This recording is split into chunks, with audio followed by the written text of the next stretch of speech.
একদিকে বৃষ্টি, অন্যদিকে ঈদের পর লম্বা ছুটি, দুয়ে মিলে বিপাকে ঠাকুরগাঁওয়ের ভুট্টা চাষিরা। ন্যায্য দাম না পাওয়ায় ক্ষতির মুখে কৃষি নির্ভর এই অঞ্চলের ব্যবসায়ীরা।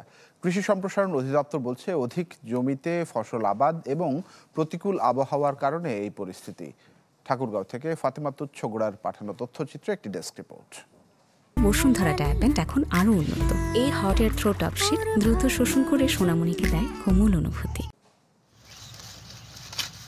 উত্তরের জেলা ঠাকুরগাঁওয়ে বৈরী আবহাওয়ার কারণে এবার নষ্ট হয়েছে ফসলি জমি, আর তাতেই ভুট্টার ফলন নেমেছে অর্ধেকে। কৃষকরা বলছেন, এপ্রিলের ঝড়ের কারণে ক্ষতিগ্রস্ত হয়েছে ফসল। শুধু তাই নয়, মারাই মৌসুমে বৃষ্টির কারণে ফাঙ্গাস আক্রান্ত ভুট্টার দানা, যে কারণে 1000 টাকার ওপরে থাকা প্রতিমণ ভুট্টার দাম নেমেছে 700 থেকে সর্বোচ্চ 800 টাকায়। সাথে মরার উপর খাড়ার ঘা ঈদের লম্বা ছুটি। ব্যাংক ও ব্যবসা প্রতিষ্ঠান বন্ধ থাকায় মেলেনি পাইকার ও ব্যবসায়ী। মোচাগুলো হয়েছে ছোট ছোট এবং ভুট্টা ভালো, দানাগুলো পরিপুষ্ট হয়নি। অসময়ে বৃষ্টি, এই সময় যে বৃষ্টিটা হয়েছে আমাদের বাধ্য হয়েছে ভুট্টা ভাঙার জন্য। ভুট্টা ভাঙতে বাধ্য হয়েছে, কিন্তু আমরা এদিকে পাইকার পাই না।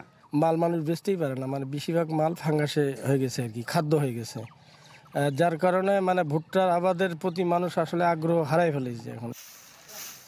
কৃষি সম্প্রসারণ অধিদপ্তর বলছে, অন্যান্য ফসল বাদে অতিরিক্ত ভুট্টা আবাদের কারণে এমন অবস্থার সৃষ্টি হয়েছে। ক্ষতিগ্রস্ত হওয়ার কারণেই হচ্ছে যে অতিরিক্ত জমিতে হচ্ছে চাষ করা, যে জমিগুলা ধান চাষের উপযোগী সেই জমিগুলোতেও কৃষকরা ভুট্টা চাষ করছে, এবং যার কারণে ভুট্টার আমার বড় জমির মানে বড় ধানের জমিগুলো ভুট্টা দখল করে ফেলতেছে। রবি মৌসুমে এসব অঞ্চলে 1 বিঘা জমিতে ভুট্টার আবাদ হয়েছে প্রায় 30 মণ, যাতে বিঘা প্রতি খরচ 25 থেকে 30,000 টাকা। Desk report, channel 24।